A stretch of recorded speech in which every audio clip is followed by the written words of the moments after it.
नमस्कार, आप देख रहे हैं ब्रेकिंग बिहार। अभी हम बात करेंगे जिस प्रकार से मंत्री पद लेते ही कार्तिक सिंह पर जो आरोप लगे हैं, जो आरोप सामने आए हैं, उसे लेकर के राजनीतिक गलियारे में हड़कंप मच गया है कि जिस कानून मंत्री को वारंट जारी है और कल जिनको कोर्ट में सरेंडर करना था, कोर्ट में हाजिर होना था, वो चले गए मंत्री पद का शपथ लेने। शुरू से ही इस बात पर आरोप लग रहा है कि आरजेडी की सरकार आएगी तो फिर से जंगल राज होगा। इस मामले को सामने आते हैं सुशील कुमार मोदी ने भी तुरंत लिखा है कि रामानंद यादव, ललित यादव, सुरेंद्र यादव ऐसे लोगों को बचाने के लिए, उनके केस को समाप्त करने के लिए ही कार्तिक सिंह को कानून मंत्री बनाया गया। इस विषय पर हम बात करेंगे। लोक जनशक्ति पार्टी रामविलास की प्रवक्ता हैं हमारे साथ देवजानी मित्रा जी। क्या कहेंगी देवजानी जी? इसमें हैरानी वाली तो कोई बात ही नहीं है। जब सरकार बन रही थी तब हम लोग उम्मीद कर रहे थे कि धीरे धीरे करके जैसे ही मंत्री पद की शपथ ली जाएगी और जितने भी मंत्री सिलेक्ट अभी हुए हैं, जिनको भी जो भी दायित्व दिया गया है, आप देख सकते हो उसमें से 20 या 22 ऑलरेडी मंत्रियों के ऊपर कुछ ना कुछ मामले दर्ज हैं। तो अभी तो एक का खुलासा हुआ है। अब देखिए हर दिन एक नया खुलासा होगा। तो महीना में बचा है, आज आपका हो गया 17 तारीख, तो 18 दिन में 18 मंत्रियों का पोल खुलेगा और कुछ ना कुछ मामले दर्ज होंगे और कहीं ना कहीं से वारंट उनको मिलेगा। तो इसमें कोई शॉकिंग न्यूज़ नहीं है। हम लोग तो इसके लिए रेडी थे ही। और रही बात आपकी क्या कहते हैं कानून मंत्री की, तो जब खुद ही उनके ही क्या कहते हैं बैकग्राउंड सही नहीं है तो उनको कानून मंत्री बनाने के पीछे का रीज़न क्या है आप जान ही रहे हैं, आप देख ही रहे हैं।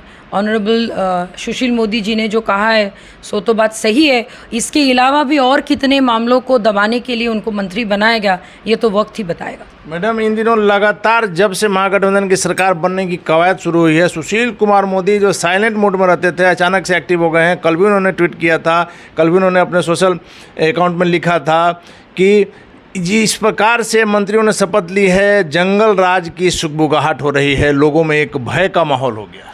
देखिए, जिस दिन ये घटना घटी उस दिन कहीं पे सेलिब्रेशन हो रहा था तो कहीं पे ब्लैक डे सेलिब्रेशन हो रहा था, कहीं पे धरना हो रही थी तो कहीं पे खुशी का भी माहौल था कि भविष्यवाणी सफल हो गई। तो हर चीज़ को अगर हम लोग मिला के देखें तो ये एक नया समय का एक समझ लीजिए एक रिंग बेल होने वाला है।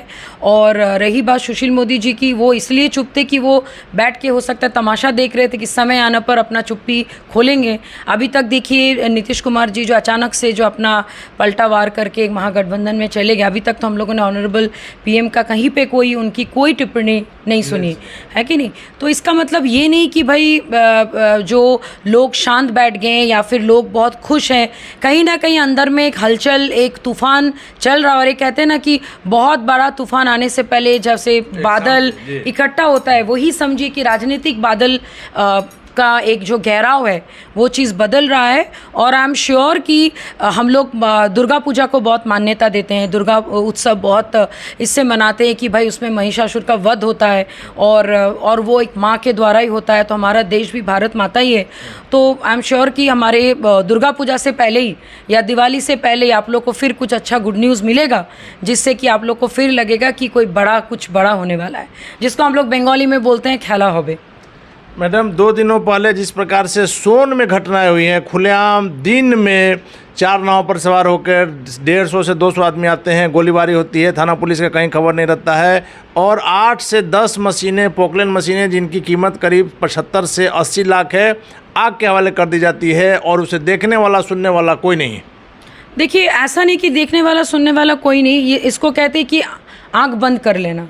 जो हो रहा है उसको बस देखते जाओ, क्योंकि हम लोग को पता ही था कि जब ये चीज़ें बदली, जिस दिन शपथ ली गई, बिहार के सारी जनता डरे हुए हैं, स्पेशली महिलाएं भी डरे हुए हैं और उनको यही अंदाज़ा है कि अब कुछ बुरा ही होगा, कहीं से कोई अच्छी न्यूज़ नहीं आएगी। तो कहीं ना कहीं जो भी इन्वेस्टमेंट करना चाहते हैं या फिर जो भी मान लीजिए जिनका कोई बड़ा प्लान था बिहार को लेकर, वो डेफिनेटली अभी अपना प्लानिंग कहीं और कर लिए होंगे और चीज़ों को धीरे धीरे शिफ्ट करना शुरू कर दिए। यानी कि यहाँ जो भी व्यक्ति चाह रहे होंगे कि कोई इन्वेस्ट इन्वेस्ट करें, कोई इन्वेस्टर यहाँ आए, जिस प्रकार से शाहनवाज हुसैन लगातार प्रयास कर रहे थे, तो आपका कहना है कि अब वैसे लोग यहाँ से पहले ही भाग जाएंगे? एकदम भाग जाएंगे, क्योंकि मैं कम से कम 13 साल हो गया मेरे को बिहार में, और मैं तब से हूँ जब ये आपका मैंने समझिए कि चीज़ें देख देख के बड़े हुए हैं, चीज़ें देख देख के सीखे हैं, चीज़ें देख देख के बिजनेस करना सीखे हैं, चीज़ें देख देख के अभी धीरे धीरे इस जगह पे आए हैं जहाँ से अभी हम लोग बात कर रहे हैं। तो एक ही चीज़ सीखने को मिला है कि लोग चाहते हैं यहाँ पे बहुत कुछ अच्छा करना, लेकिन हमारा अगर पॉलिटिकल चीज़ें ही सही नहीं है, जिन पार्टी को हम लोग वोट दे रहे हैं, जिनको हम लोग अपना नेता मान रहे हैं, उन्हीं में अगर कोई सुधार नहीं है, तो नेचुरली जो लोग एम्बिशियस है, जो लोग एंटरप्रेन्योर हैं, जो बिजनेस करना चाहते हैं, जो रोजगार देना चाहते हैं, उनको तो अपना डर लगेगा, वो तो अपना निवेश कहीं एकदम नहीं आना चाहिए, वो अपना निवेश कहीं और डाल देंगे। और जिनकी मजबूरी है, वो मजबूरी का नाम आपको पता ही है कि किस ढंग से सबको लेके चलना है और किस ढंग से चीज़ों को दबा के काम करना है, उसकी राजनीति तो कुछ और ही है। तो उस दोनों पैरामीटर को अगर हम लोग मिला के देखें तो धीरे धीरे फिर वो अंधकार में बिहार की तरफ हम लोग आगे बढ़ रहे हैं, और ये बहुत अच्छा न्यूज़ नहीं है, ये बहुत ही दुखद, बहुत ही पेनफुल और बहुत ही टेंशन वाला माहौल है ये। मैडम, आपने कहा कि आप 13 साल से बिहार में हैं, आप मूलतः बंगाल की रहने वाली हैं। 2005 के पहले के बिहार के बारे में आपको कोई आइडिया है? जैसा कि मुख्यमंत्री नीतीश कुमार, उनके पार्टी के राष्ट्रीय अध्यक्ष ललन सिंह लगातार कहते आए हैं इस सरकार को बनने से पहले कि आप अपने बुजुर्गों से पूछिए कि आज से 17 साल पहले का बिहार कैसा था, किस प्रकार खौफ का माहौल था, उसके बारे में आपको कुछ पता है? मैं आपको सच बताऊं, जब मैं बिहार में कदम रखी 2009-10 में, तब मेरे घर वाले बहुत डरे हुए थे। उनको लगा कि मैं कोई बहुत बड़ा मैंने गलती करने जा रही हूँ, या तो फिर बहुत ऐसा जगह जा रही हूँ जहाँ पे मैं एयरपोर्ट में उतरते साथ ही, स्टेशन में उतरते साथ ही मैं गायब हो जाऊँगी। और जब मैं आई उस वक्त ऐसा कुछ महसूस उस वक्त डेफिनेटली नहीं हुआ था, लेकिन ये ज़रूर महसूस हुआ था कि यहाँ पे सम्मान की बड़ी कमी है, यहाँ पे जातिवाद बहुत ज़्यादा है, यहाँ पे औरत कुछ भी काम अकेले करे तो यहाँ पे एक अलग से विशेष टिप्पणी उनके ऊपर दी जाती है, रिस्पेक्ट की बड़ा अभाव है। एक औरत को आगे बढ़ने के लिए जो जिस टाइप के सपोर्ट आप उम्मीद करते वो नहीं है, और अगर कुछ काम करवाना होगा तो एक अलग माहौल आपको क्रिएट करना होगा। तो फिर भी मैंने अपना चैलेंज लिया और चैलेंज लेके आगे बढ़ते गई, और बढ़ते बढ़ते यहाँ तक जब आ गई, अब इस अंधकार को भी अब सामने प्रत्यक्ष को प्रमाण की क्या ज़रूरत है, रह के देखना चाहते हैं कि पुराना बिहार वापस आ रहा है या फिर आप लोग नया बिहार की निर्माण कर पाएंगे। मैडम, एक चीज़ तो आप मानेंगी कि 2005 में जब मुख्यमंत्री नीतीश कुमार जी आए, उसके बाद से अभी तक स्थिति वैसी हो गई थी कि बिहार का एक इमेज बढ़िया बन रहा था। वैसे में आपको नहीं लग रहा कि मुख्यमंत्री नीतीश कुमार ने अपने ही सारे किए गए कार्यों पर फिर से पानी डाल दिया और फिर से उसी के साथ हो लिए जिसके विरुद्ध उन्होंने आंदोलन किया था, जिसके विरुद्ध उनको जनता ने मैंडेट दिया? देखिए, नीतीश कुमार जी को वोट देने का, हमारे ऑनरेबल सीएम को वोट देने का रीज़न ही लोगों का ये था। औरतों ने क्या सोचा कि भाई शराबबंदी होगी तो घर का पैसा घर में आएगा, एक रोजगार आएगा और एक सुखी परिवार बनेगा, इसलिए वोट दिया था कि बहुत सारी इंडस्ट्रीज आएंगी, लोग यहाँ से बाहर नहीं जाएंगे, एजुकेशन सिस्टम सही होगा। तो तौर पर बहुत काम हुआ, बहुत काम हो भी रहा था, लेकिन सडनली ये जो चेंज आ गया, वो अपने आप को इतना ज़्यादा वो क्या कहते हैं प्यार करने लग गए, अपने कुर्सी से इतना ज़्यादा प्यार, उनको सिर्फ अपने सीएम की पद को बचाने के लिए उन्होंने गलत डिसीजन लिया। और एकदम मैं आपको बता रही, अगर आप इंडिविजुअली किसी से भी पूछ ली, चाहे ऑटो वाला हो, रिक्शे वाला हो, या फिर हमारे घर में जो रोज़मर्रा की काम करने के लिए लोग आते हैं, वो सबका कहना यही है कि ये गलत हुआ और ये हम लोग अपने नीतीश जी से ये उम्मीद नहीं किए थे। हम लोग तो फिर भी थोड़े पढ़े लिखे, आप गरीब दबके या फिर जो एक्चुअली रोज़ दिनचर्या कमा के अपने घर को चलाते हैं, उनकी अगर आप सुनेंगे तो वो लोग और ज़्यादा दुखी है, क्योंकि उनकी उम्मीद तो एकदम ज़ीरो हो गई, कहीं पे कोई उम्मीद नहीं। और अगर बड़े बिजनेसमैन की बात करेंगे तो एक लोग तो अभी पैसा दिखाने में भी डरेंगे कि मेरे पास ये है, निवेश है, मैं उसको करना चाहता हूँ, पता चलो उससे पहले कुछ अपहरण हो जाए या फिर किसी का क्या कहते हैं फिरौती की मांग आ जाए। ये सब डर फिर से वापस आ गया है।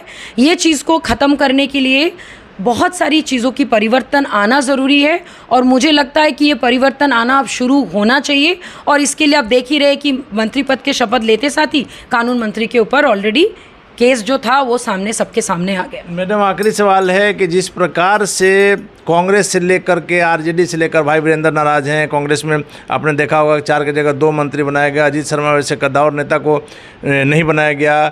जिस प्रकार से माहौल बन रहा है, क्या आपको लग रहा है कि यह जो सरकार है यह अपना टर्म पूरा कर पाएगी या बीच में ही फिर चुनाव होगा, या जो? देखिए, ऑनेस्टली बताएं, बीच में चुनाव अगर होगा तो समझिए कि लोगों को मौका मिलेगा वोटिंग करने का। लोग एक दोबारा, क्योंकि अभी जो भी हुआ वो किसी आपका क्या कहते हैं बिहार वासियों के फॉर में नहीं हुआ, ये अगेंस्ट में हुआ, अचानक से हुआ, चीज़ें बदल गई। अगर आप इंडिविजुअली पूछेंगे तो we will again love to vote.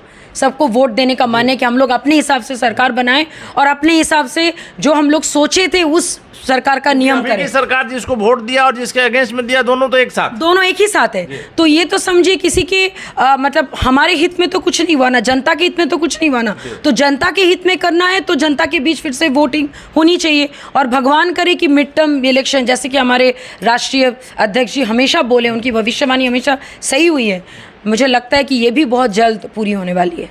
चलिए, धन्यवाद आपका। तो ये थी हमारे साथ लोक जनशक्ति पार्टी रामविलास की प्रवक्ता देवयानी मित्रा जी। इनका साफ तौर पर कहना है कि मुख्यमंत्री नीतीश कुमार ने बहुत गलत डिसीजन लिया है।